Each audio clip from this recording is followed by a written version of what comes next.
welcome to day 2 of the Herald's Unspun Live at the Fringe series.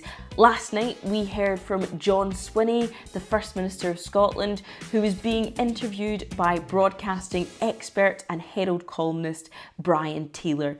The two men discussed key issues such as independence, Gaza, Donald Trump's visit to Scotland, and pretty personal gifts John Swinney gave the US President. We also hear John Swinney open up about his own issues that he's faced with caring responsibilities and how that could relate to Kate Forbes's decision to step down at the next elections in May 2026. So loads to get our teeth stuck into. Over to John Swinney and Brian Taylor now. Wonderful to see you in what I believe is the dissection room. How absolutely fitting. I'm Brian Taylor. I used to be on the wireless and the telly. These days I'm a columnist and commentator with the Herald, and simply delighted to be here with John Swinney, MSP for one of the more beautiful parts of Scotland. The most beautiful part of Scotland. Very close to the cradle of civilization, which is Paradise Park in Dundee. He's also, of course, the small matter of being First Minister, and according to Donald Trump, he's a terrific guy. So there we are. We'll get to Mr. Trump in a moment, but I think First Minister, we'll talk about Scottish policy, Scottish government policy. We'll talk about independence without any question at all. But I want to talk first about the issue that is dominating the headlines with simply gruesome images, and that's Gaza. You have supported the recognition of the state of Palestine. But what does that actually mean when there isn't a formal state in place to be recognised? What it means is that we have to take action now to get to a position whereby the people of Palestine can live in peace and security, and the people of Israel can live in peace and security, and that only comes from a two-state solution. So that's the point of recognising the state of Palestine, but also there are other things that have to be done with absolute urgency, which is there has to be a ceasefire, there has to be an end to the suffering of the people of Gaza, and there has to be the flow of humanitarian aid in substance to avoid the starvation that is going on in Gaza today. But again, legally, constitutionally, what is it you're recognising? There isn't a state of Palestine. I know you're talking about a two-state solution. Within the hideous conflict that there is in the Middle East, there are some who want only one state to be Palestine, and some who want only one state to be Israel. There are others who accept the two-state solution, but there isn't a state of Palestine to be formally recognised by the UN or anyone else. Well, there are territories that have been part of the control of the Palestinian Authority, okay. And there has to be the establishment of a Palestinian state that would provide that security for both the people of Palestine and the people of Israel. But the people of Palestine are living in the most appalling, intolerable. It's actually incredibly difficult to describe the awfulness of what we're all witnessing. How do you feel personally when you witness the scenes? I can hardly bear to watch the images, Brian, because this is happening. It's happening when there have been multiple international calls for a ceasefire and for aid to flow, and to watch that suffering being actively visited upon the people of Palestine by Israel. You think actively visited? Deliberately actively? Well, of course it's actively being visited upon the people of Palestine. It's obvious that is happening just now. The people of Gaza are having that suffering visited upon them actively and purposefully. How else can you describe children being shot when they are going to get aid?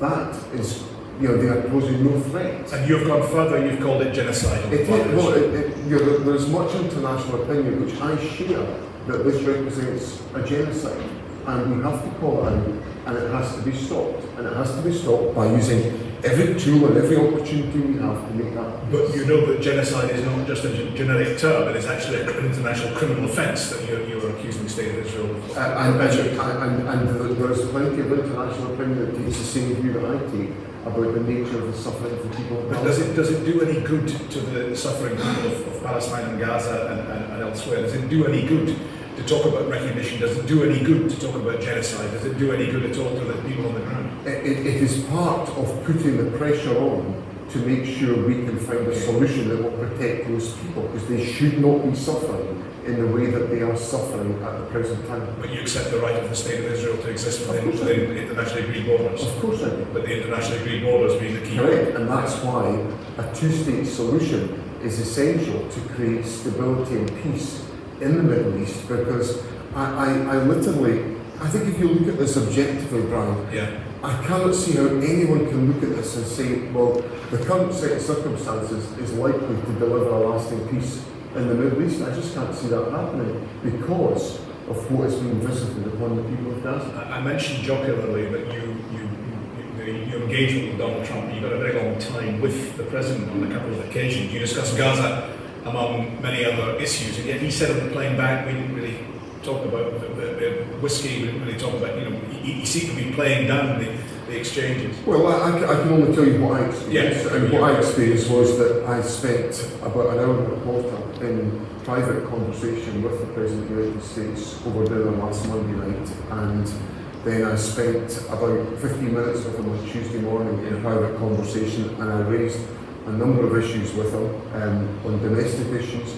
I raised the issue of whiskey tariffs. Are you optimistic of further progress? Well, the President, I think, came to Scotland with a view that the US-UK trade deal was over and done with. And what that tells me is the UK government wasn't causing much of a fuss on behalf of the Scotch whisky industry, which I think tells us something about the very poor negotiation priority that the UK government attached for the situation in you Scotch were whisky. concerned about steel rather than... Well, they certainly weren't concerned about Scotch whisky. They would say they were pursuing that within the wider trade deal that they believe is advantageous to the UK, including Scotland. It's very damaging to the Scotch whisky industry, the current deal. It's costing the industry £4 million a week. As First Minister of Scotland, I want to make sure the industry has got a strong competitive platform to succeed. But £4 million a week is going to really cost the industry. So I'm hopeful we're going to advance those arguments, and President Trump could put their discussions by saying, look, if there's things that I can help you with, let me know. So I also raised with him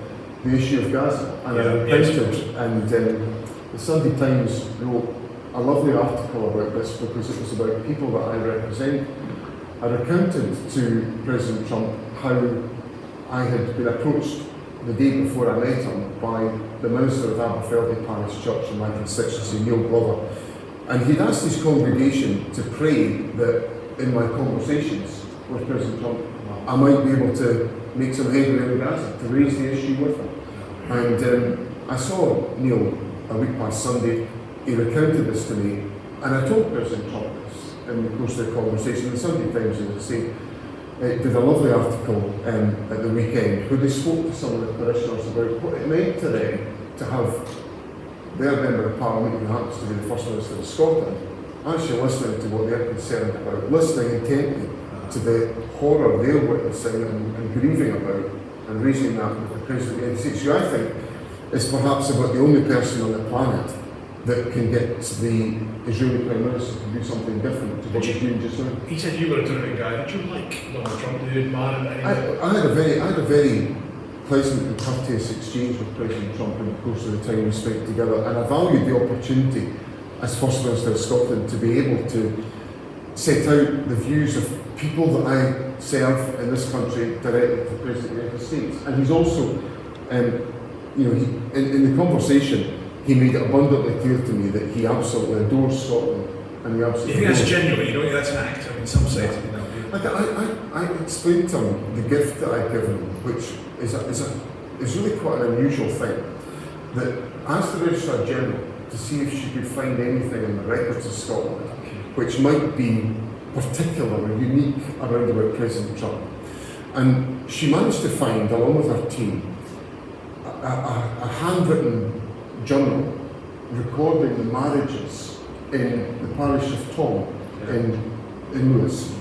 And compulsory registration came in 1855, and this book records in the minister's hand in 1853 the marriage of Mary MacLeod, Donald Trump's mother's grandparents.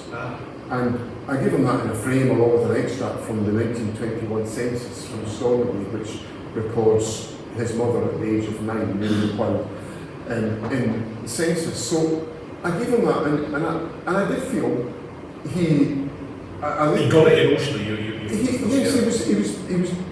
He seemed to me to be deeply touched by that. I later found out that most governments give him golf balls, and actually.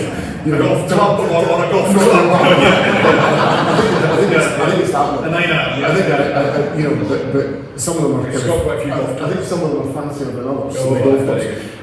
But I thought it was important to give him something that reflected his connection with Scotland, and I thought he was deeply touched for that. And he also talks a lot about golf. Let's move to on the subject of golf. Let's move back to Scotland. I want to talk about some policy issues. I certainly want to talk about independence and a substantial new initiative from you on that, and then I'm going to go to audience questions as well, and perhaps a few little cheeky things from me at the close. We've got some education exam figures out today, pretty encouraging on the face of it.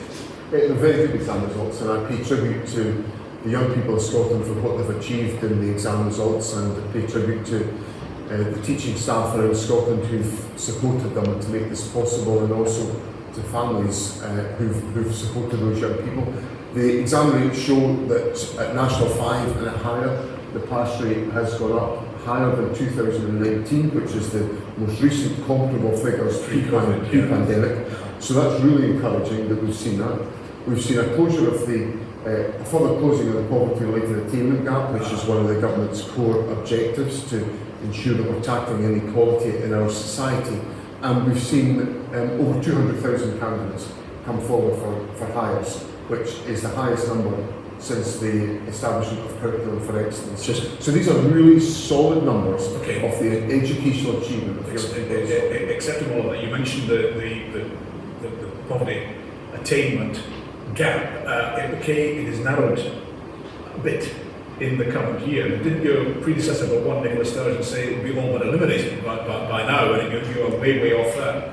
We've not closed the poverty-related attainment gap in its entirety, but we have made further progress in so doing, and that comes alongside other measures. I want to say that's well short of what was promised. Well, I think at the same time, we're seeing poverty rates amongst children in Scotland falling at a time when they're rising in the rest of the United Kingdom. So what I'm trying to do is take very focused steps within government policy to ensure that we improve the life chances of children in Scotland, particularly to lift children out of poverty. That's my principal goal in my government programme.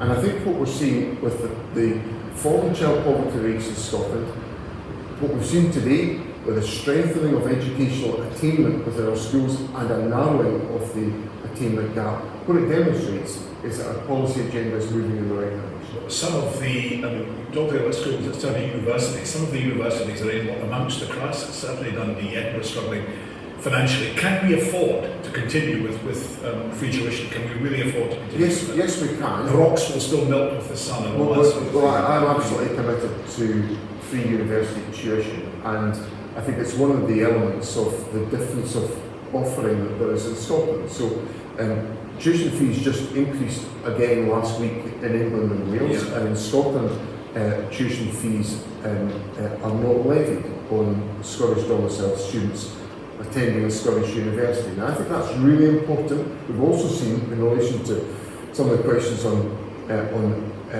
making sure that there's good opportunities for young people from backgrounds of deprivation, increasing numbers of young people from deprived communities going to universities. First Minister, the universities are struggling financially. They are struggling to cope with the overall fiscal position that they face. Well, university, I know you're very, very close association with the City of Dundee, so I'm going to take the University of Dundee just out of the equation.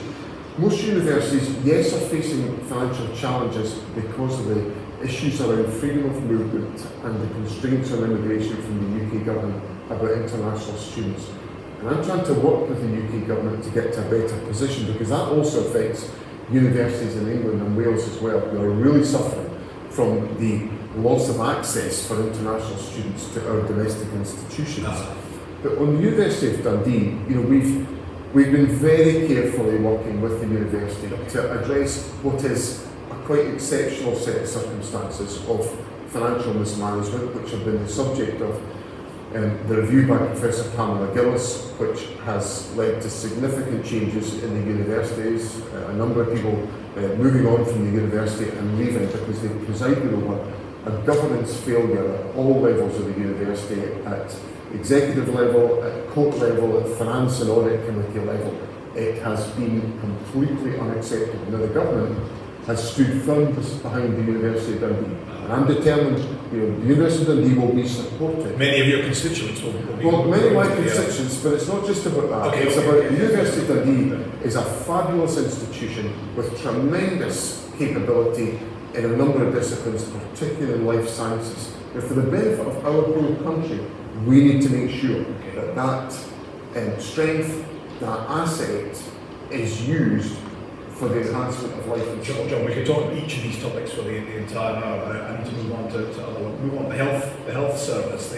We talk about stats. You're talking about stats for the education service. The health service stats. You say they're moving in the right direction. I heard you say that in Parliament on the last couple of occasions of First Minister's questions, but they are still disappointing. In A&E, less than 2,000 patients seen within the 4-hour target period. The waiting times for treatment still too long. Do you accept your government's failed in that regard? No, what I would say is that we continue to wrestle with the implications of COVID, and when it comes to the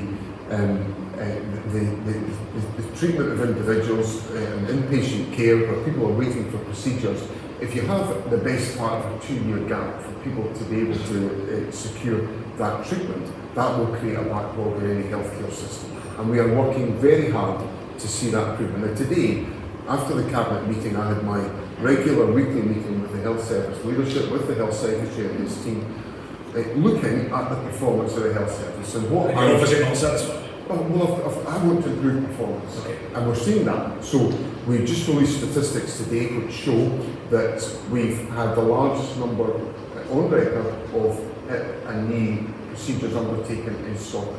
Now that's an indication of improvements in productivity and capacity within the health service. And I want to continue to develop on that. You mentioned A&E stats, and the majority of people go in and out of A&E within 4 hours. The majority of people go, and that's now I would like that number to be higher, but we are seeing a strengthening of that performance week by week. But you put forward, I think, 2 new health plans.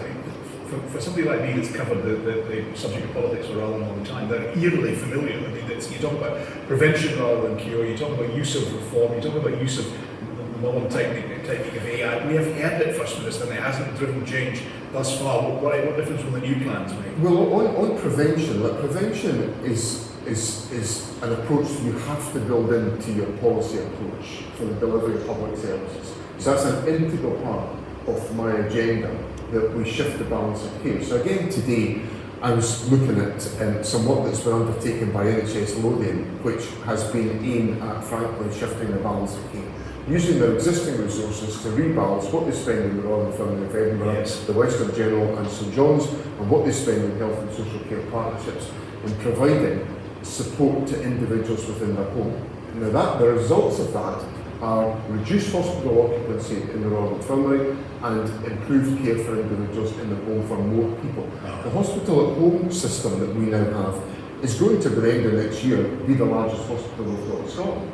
And when you look at the satisfaction levels for members of the public about the hospital at home system, it's absolutely fantastic.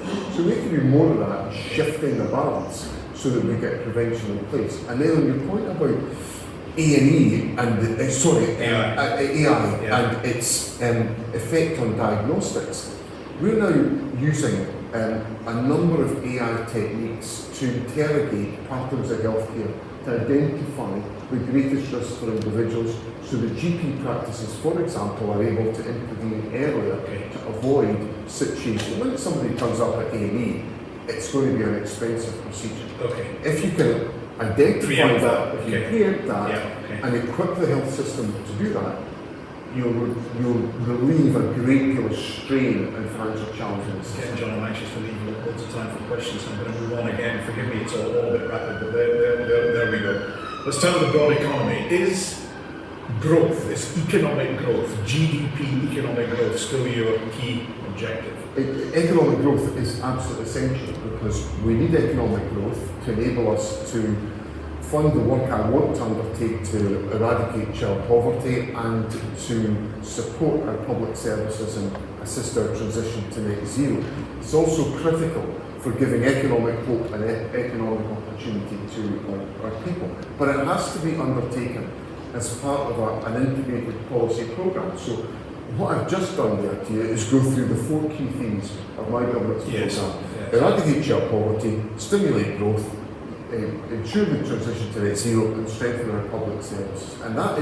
And we need economic growth to enable us to deliver the opportunities, the services and the support that members of the But how does that square, First Minister? How does that square with a tax burden? You will tell me at the lower earners pay less, and that is certainly true marginally. But how does that square with a tax burden which overall is higher than in the rest of the UK? Is that not a deterrent? The latest report from the analysts EY said that is a deterrent for investment. Well, on EI analysis of Scotland, we remain the most successful part of the United Kingdom in attracting foreign direct investment other than London and the South East, and that's been the case for 10 years throughout this period where we've had a slightly differential taxation approach for higher earners in Scotland. I think you've got to see this in the round. Go back to one of the other questions that you asked me there, Brian. And somebody who's a high earner in Scotland is also, you may well be sending their child to a university in Scotland, and they will be saving themselves the best part of £10,000 a year for 3 years compared to if they were sending their child. So they need to see the package as a whole. But the analysts and economists are saying if people confront to see these taxes, if they're considering coming to Scotland or they're in Scotland and they're considering whether to go elsewhere, they say it is a deterrent. It is putting off the development and growth in Scotland. Other than the fact that lower taxes would do the opposite. I don't take that view because I think we've got to invest in our infrastructure and in our services, and of course we are seeing our population. We've got net migration levels into Scotland which are higher, so that's an indication that tax is not putting people off coming to Scotland. And you welcome that on the subject of net migration? Would you welcome well, I want to push the working age population. You want a visa to the system? I think the United Kingdom is taking has got itself in a total mess on the migration debate because it has allowed the debate about legal migration to be conflated with illegal migration. It's just put the whole thing in together and said migration. And you would clamp down on illegal migration, the small boats, all that? Illegal migration has got to be tackled, but legal migration is essential to support growth and opportunity. Now if I go out, any sector of the economy I talk to just now will tell me they've got shortages of people. Shortages of people, whether it's in social care or in hospitality, or in some of our public services, or in engineering, or in construction around the country. Everyone is short of working age population. If you go back, you and I, Brian, have studied lots of these issues. Way back over 20 years ago, when Jack McConnell was the First Minister, he set out a policy paper which demonstrated the dangers of the reduction in the working age population. As leader of the SNP at that time, I supported this analysis. He asked me to support his Fresh Talent initiative to allow Scotland to be able to attract people on a migration visa to Scotland alone. The Blair government agreed to it, and I supported him to do that because I thought it was the right thing to boost our working age population. And we didn't need to get so much benefit out of that because of EU expansion. And our working age population was expanded. Now we have shortages of people left, right and centre, and that's an economic inhibitor for Scotland. It also undermines our ability to deliver public service. A couple of words on taxation before I move on. Any prospect of a wealth tax as the Greens and some others, and rather than a tax on income, a tax on retained and accumulated wealth? I think we've got to look at a whole range of issues around the question of tax. We're not going to change tax before the Scottish Parliament election. We've made that absolutely crystal clear. But I think we've got to have an open debate about how are we funding our public services and our economy in the challenging times that we all face. Are you supportive of the concept of a wealth tax? You don't sound awfully keen. Well, I think we've got to consider a whole range of issues and around tax and the implications of those measures, because I'm acutely aware of the fact that you've got to strike a rational balance in your tax position. I think we've got there. And if we're going to develop any other proposals, we've got to look carefully at what they might be.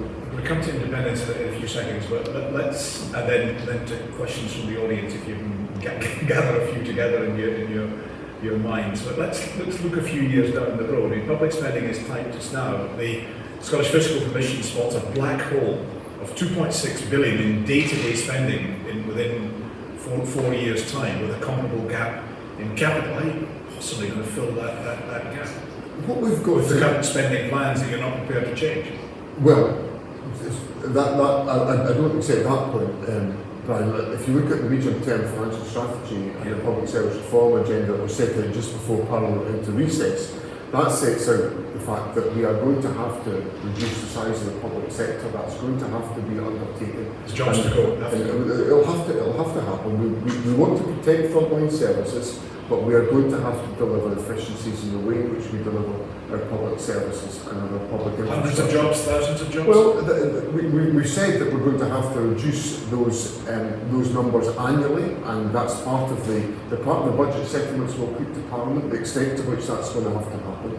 But we have to make sure that our public services are sustainable. We've got to make sure that our commitments on welfare are sustainable. I'm very proud. We saw the report just the other day there about the adult disability programmes in Scotland, which were commended for their design and their way of operation. I want to make sure that's protected.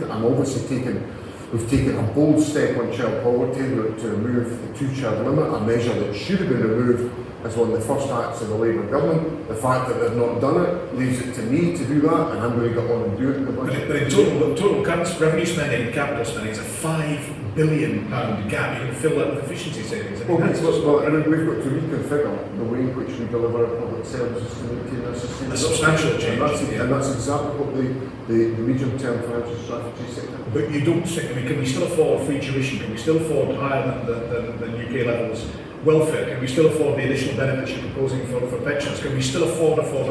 Yes, if we get our priorities right. Okay. Let's go to independence. I've got many other questions to raise, but let's go to independence.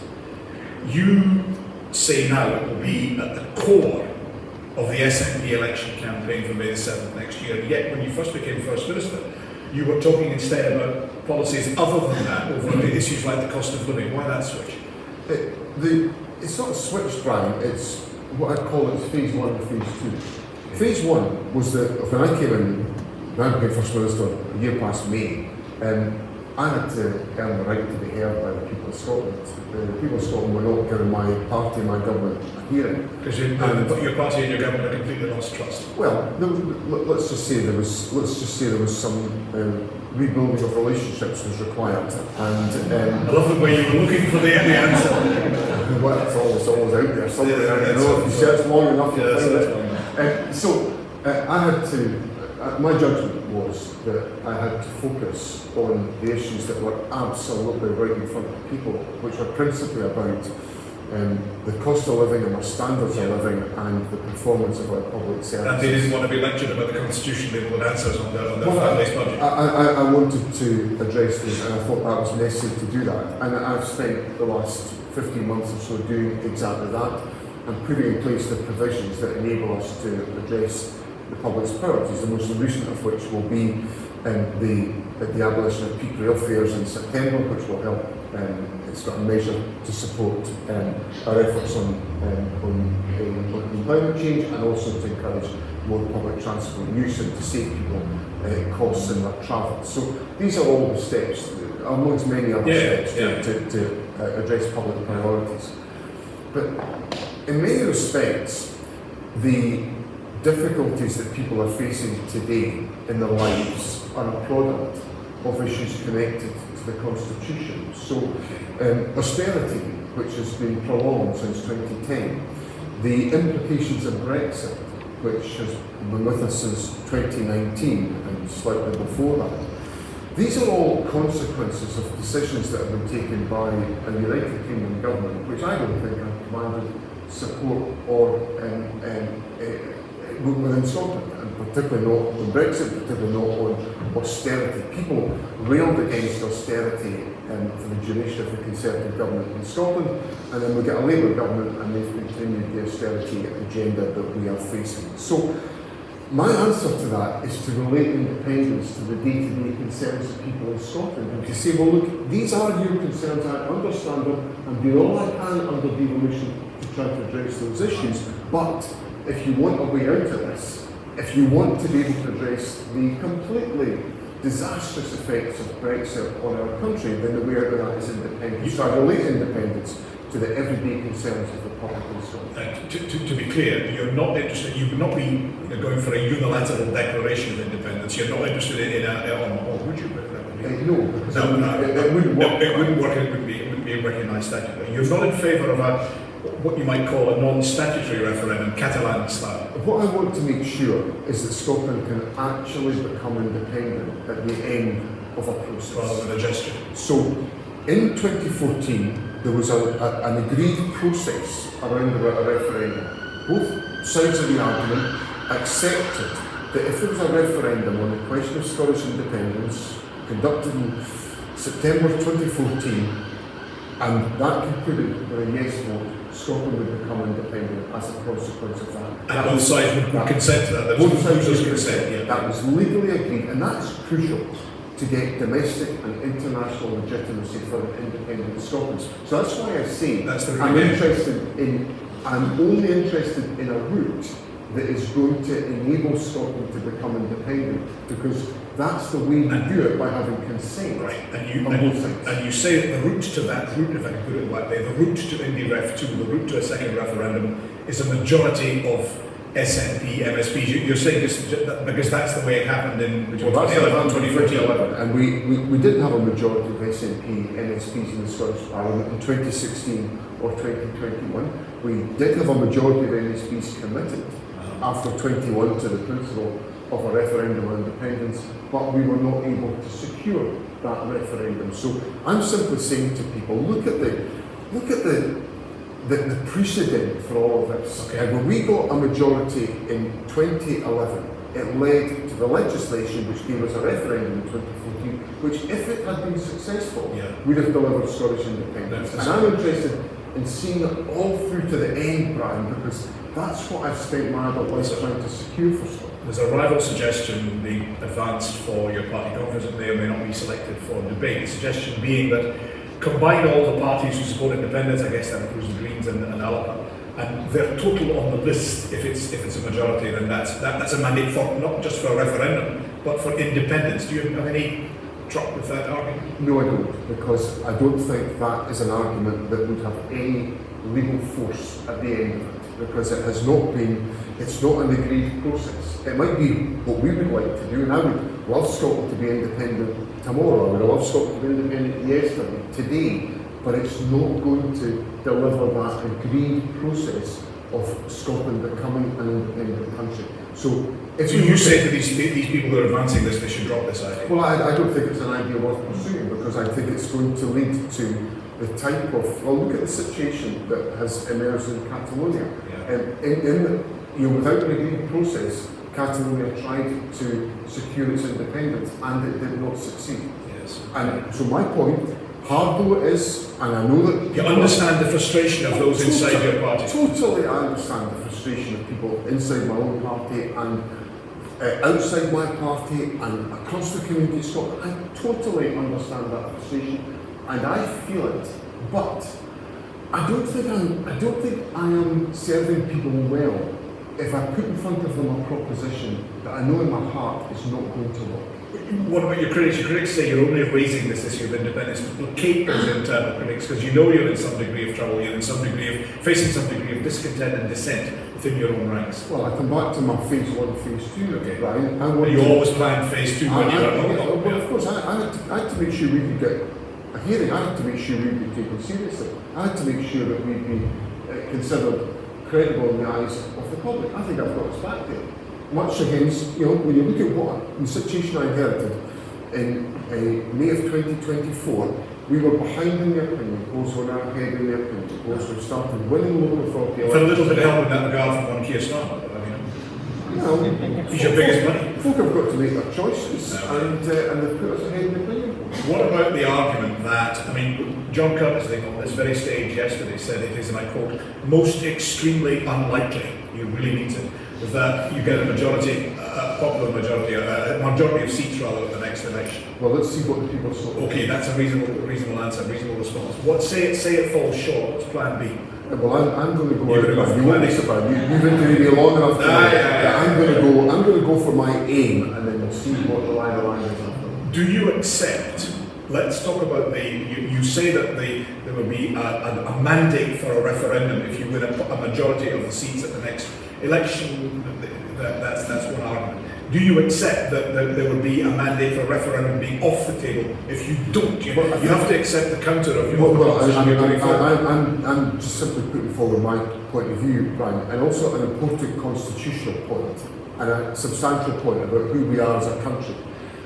This country is being denied under the current arrangements of and actions of the United Kingdom government the right to decide our own future. I think that's a democratic outrage. I think our country... Yeah, but they say it was decided in 2014 and you promised it would be once in a lifetime, once in a generation. Well, we're a sovereign country. You go back to the roots of Scotland and representative democracy and the identity and the foundations of our ethos as a country is based on the sovereignty of the people. So there's a passion in your nationalism as well. Of course there is, because it's deeply founded in how Scotland has influenced the world based on the thinking that the people are sovereign.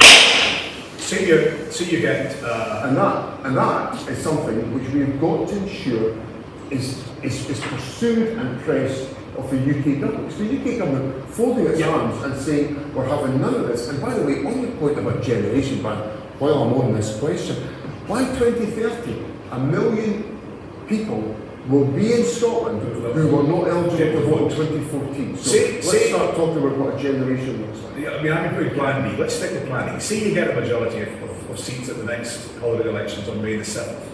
You put it to the Prime Minister says, so what? No, don't fancy it. Not doing it. And the power rests with the UK government under statute as the Supreme Court confirmed. Well, we'll choose our tactics as to what we do in those circumstances. What we'll have behind us is a clearly invited mandate from the people of Scotland to secure that right to decide our own future. Because you will have said in advance. Because I will have said that. Yeah. Listen, there'll be no mucking about, Brian. There'll be nobody will be under any illusion what voting for the SNP means on the 7th of May 2026. No humming and hawing. It will be absolutely crystal clear, because I want the clarity from the people of Scotland to be able to make sure their wishes are delivered. And there's also that wider democratic question that I think the people of Scotland need to be, and can be, and I want to be very much part of this, very, very assertive about the right to decide our own future. Assertive about the right to decide our own future. Let's go to the audience for questions. I think this microphones are able to come round. Any hands raised? Forest of hands. Just go first when you find out. There's a couple in 2 seconds. I think there. Yeah, that's it. Yes, please. Yes, thanks. So I have an app that tells me whenever SEPA puts out a pollution alert for water quality that it's not safe to swim next to the water quality. What is the Scottish Government going to, and there's been so many alerts this summer over the past month, pretty much every week there's been at least one, if not multiple alerts. What a good question. What is the Scottish Government going to do about water quality? Thank you. Water quality and the environment first. Water quality is, water quality, I appreciate the situation at times in Portobello, and there will be occasions where there are water quality problems, but generally the situation is we have very strong and high water quality levels in Scotland, and Scottish Water performs well in that respect. The water quality regulator looks at all of these questions and reports publicly on them. Our investment programme is designed to make sure that we have in place the necessary measures to ensure that we have high quality water, so there can be water can be used for all range of leisure purposes. But the government is supporting the investment programme of Scottish Water on an annual basis, and has done so for all the duration of our government, to make sure that we are constantly improving the quality of our. Still with the environment, First Minister, is that the drive is uniformly and entirely for renewables, no nuclear, no particular development of oil and gas in the North Sea. I think we've got an incredible opportunity in relation to renewable energy in Scotland. We have, as we found out yesterday, we do have no shortage of wind, and it was particularly ferocious yesterday. So we should develop those resources that are affordable and sustainable, and that will give us the capacity to meet our energy requirements in the future. Who's next? Yeah, hand at the back, and I'll come down to the front. Yeah, yes, there first, and then the questions. Hi there. How do you propose we close the poverty attainment gap? Question? Well, I think it's got to be a combination of things. There are measures we can take within our schools to support. So if you take measures such as the Scottish Attainment Challenge and pupil equity funding, we've been putting more resources directly into enhancing educational opportunity in schools in areas of deprivation. But there's also got to be wider measures, which is part of the government's programme on the eradication of child poverty, where we tackle issues such as quality of housing, about access to employment, employability opportunities for parents, so that we're taking a combined set of policy actions both within schools and within our communities to support families.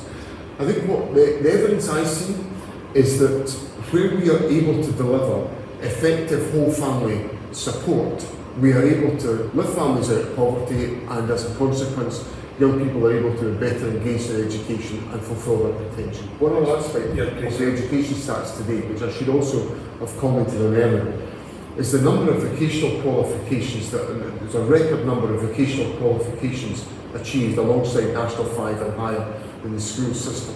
And that's a measure of the much better working between schools and colleges, which is enabling young people to acquire qualifications that will assist them in their journey into employment within our society. And that will help us in relation to tackling some of these questions. Hand raised in the front row, please.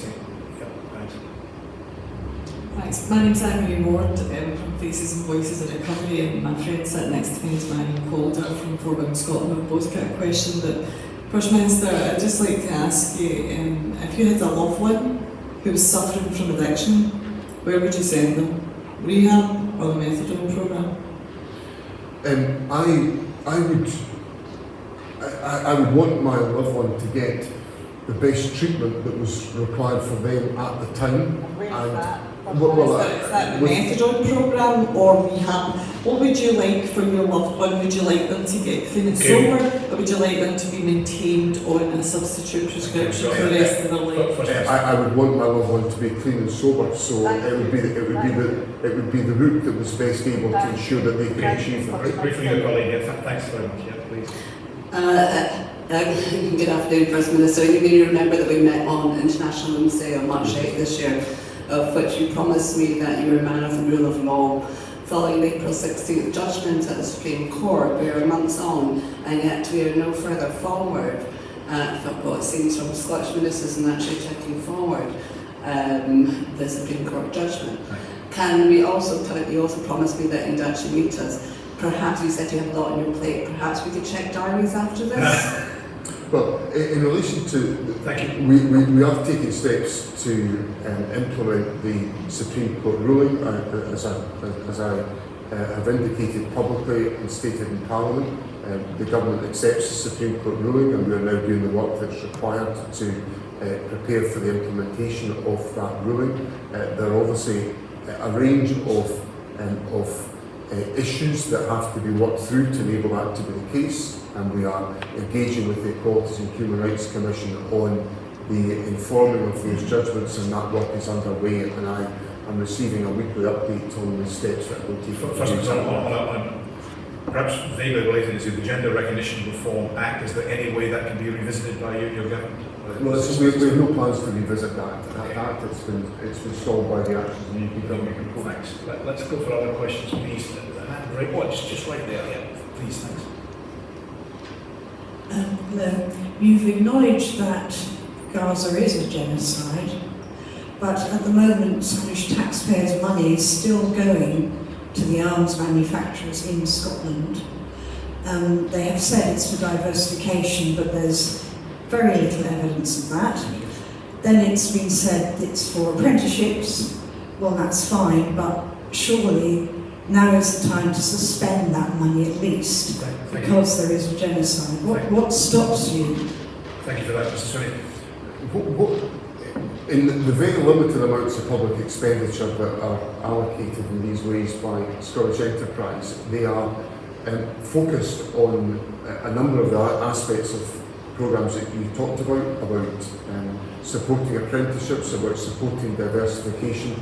Some of it is in relation to the infrastructure that enables some of the organisations, I'm thinking in this respect, particularly in shipbuilding, to have the sites that are able to undertake that activity, which of course has domestic purposes about it. So we look very carefully at any particular application for financial support, and significant due diligence is undertaken to ensure that there is absolutely no question that any of this resource is being used for any munitions purposes or munitions production purposes, which underpins those decisions. Thanks. Other hands, maybe the other side, the hand that's raised over there, yeah, please. Hand up high again, please. That's it there. Thank you. Scotland still has some quite regressive taxes. For example, council tax pushes the burden disproportionately onto those less able to afford it. In the next Parliament, how would you look to address moving to a much more progressive taxation system? I think we have taken a number of steps to make sure the progressive principle is applied in taxation, and I think Brian's questioned me about some of those particular measures, where we've taken those steps. Council tax requires us to create political agreement about how best to reform the council tax, and we have those discussions underway at present. I think my hope is that with agreement of local government and other parties, we can come to a shared understanding about how that can best be taken forward. But you looked previously at local income tax and you found it was even worse than the council tax on the rates. On local income tax, we quite simply couldn't get it past Parliament. Okay. Parliament supported it, but that was its problem. You still favour of local income tax? I think we've got to, well, what I'm interested in is trying to find an agreed way forward, because I think on a reform of that magnitude, we need to have political parties coming together in an agreed basis to do so. Let's take one more from the audience, then I'll come back myself. The gentleman here has been very patient. Yeah, thanks. We'll take the two, there and there. Yeah, thanks. Yes, thanks. On independence, First Minister, what's the current policy position about nuclear weapons in Scottish waters? I don't think we've had too much of that recently. Are they going to be removed on independence? Thank you very much. I oppose an independent Scotland. I oppose the United Kingdom holding nuclear weapons, and I oppose an independent Scotland holding nuclear weapons, and I would want to see them responsibly removed from Scotland. Presumably, if it came to it, you could use the nuclear base on the Clyde as a bargaining counter with the UK government. Well, I think the key point for me is that I don't want Scotland to be a country that possesses nuclear weapons. It's been a view I've held since I was a teenager. It's actually one of the issues that led me to become involved in the Scottish National Party, because I saw independence as a way of getting rid of nuclear weapons. And I saw no prospect of the United Kingdom doing that under its own volition. Let's take our friend there as the last question. Yep, hand is raised. Yep, hand raised. Yeah, thanks. On Gaza, you say that there's a time to act, which you're right, that is, but what is the actual plan here other than recognising the Palestinian state, which is great, but practically, with the UK government, what is the plan to stop what's going on in Gaza right now?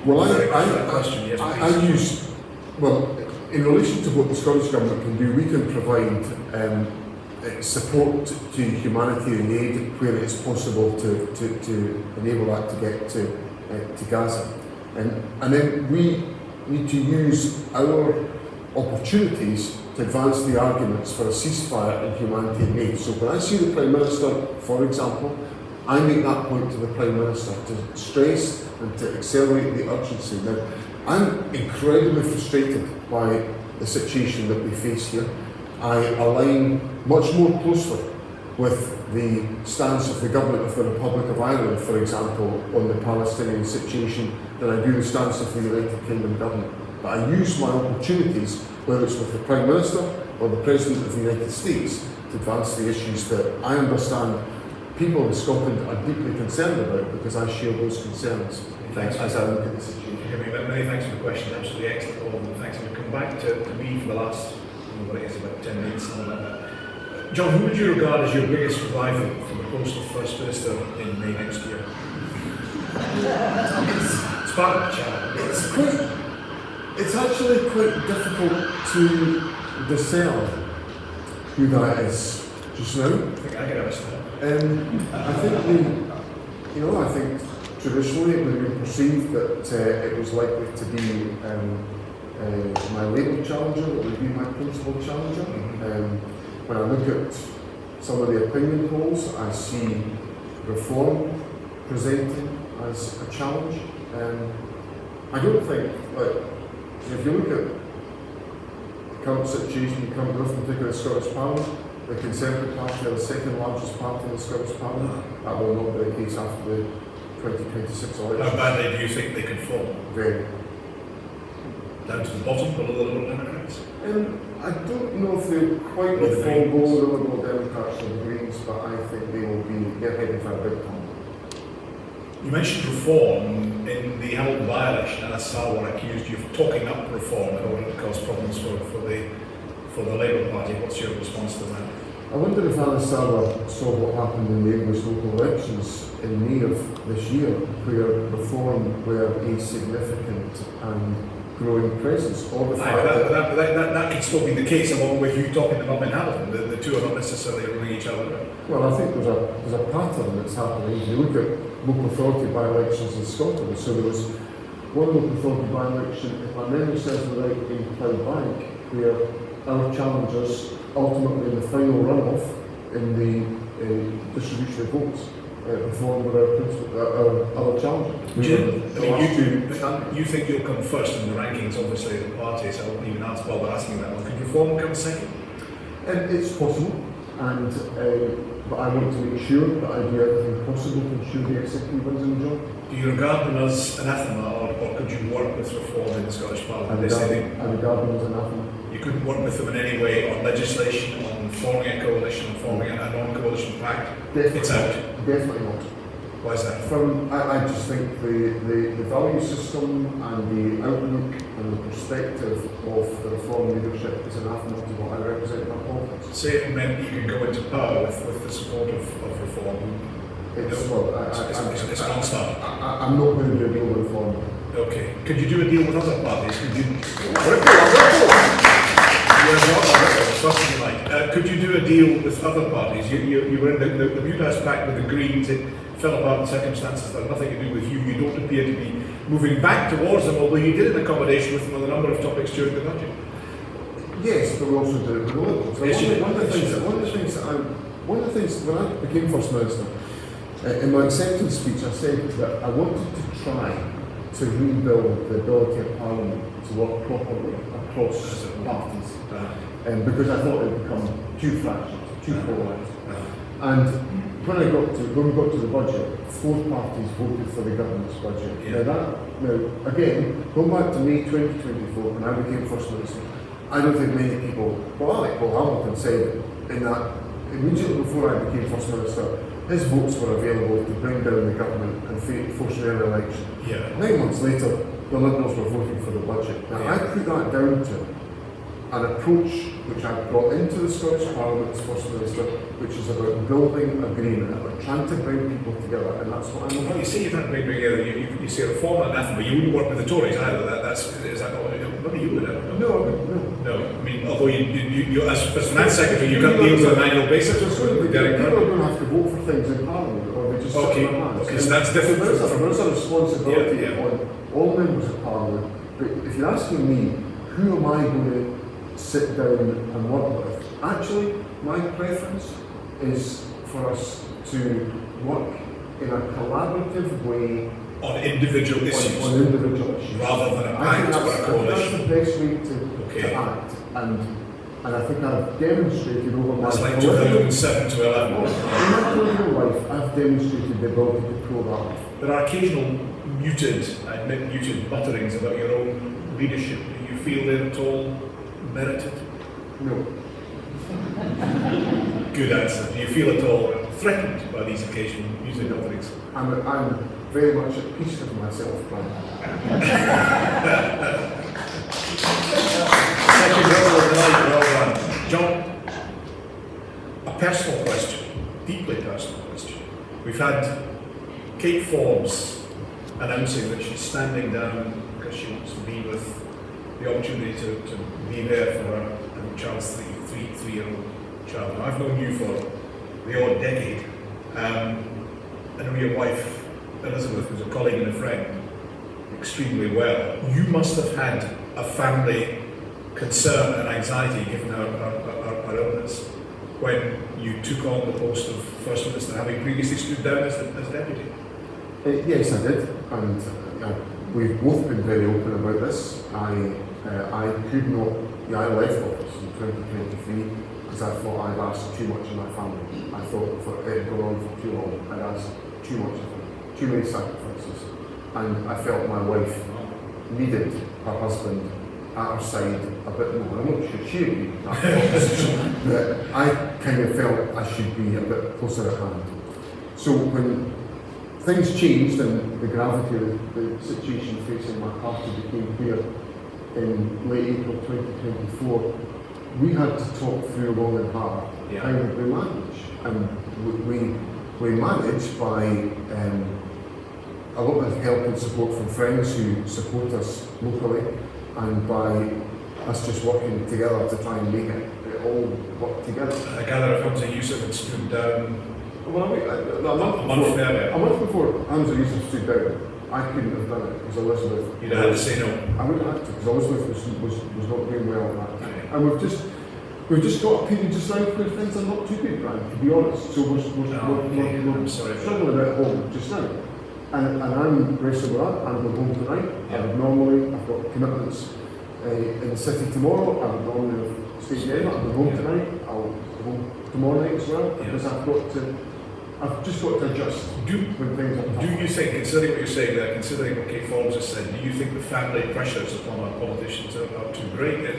You're not going to evince a great deal of sympathy from the voting public, I know that, but do you think that there needs to be a change in the way we conduct our parliamentary business? There are enormous pressures. Like I've seen this all my political days, there's enormous pressures on family life throughout political life. And I'm very sorry that Kate Forbes has decided. I'm sorry to be losing her strength for my team.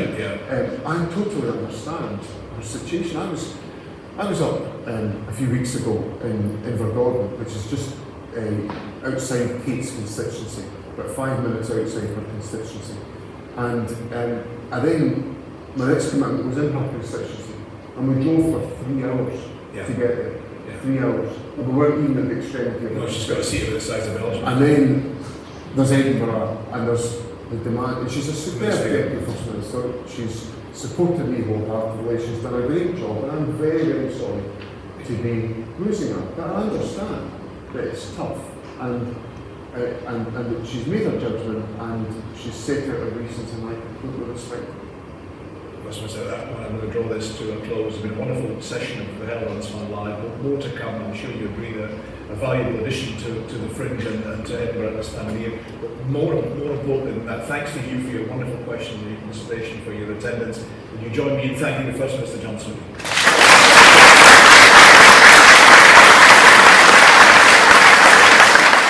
And that's all we have time for on today's Unspun Live with the Herald. But don't go anywhere, as we are only halfway through our Fringe special series. Tonight we're hearing from Anna Sarwar, the Scottish Labour leader, who's being put in the hot seat by our editor Catherine Salmond. Then after that, Andrew Learmonth will be interviewing Kate Forbes. So loads to discuss and analyse in the days ahead. Please do click and subscribe to Unspun Live, the podcast, and get all your latest news from heraldscotland.com.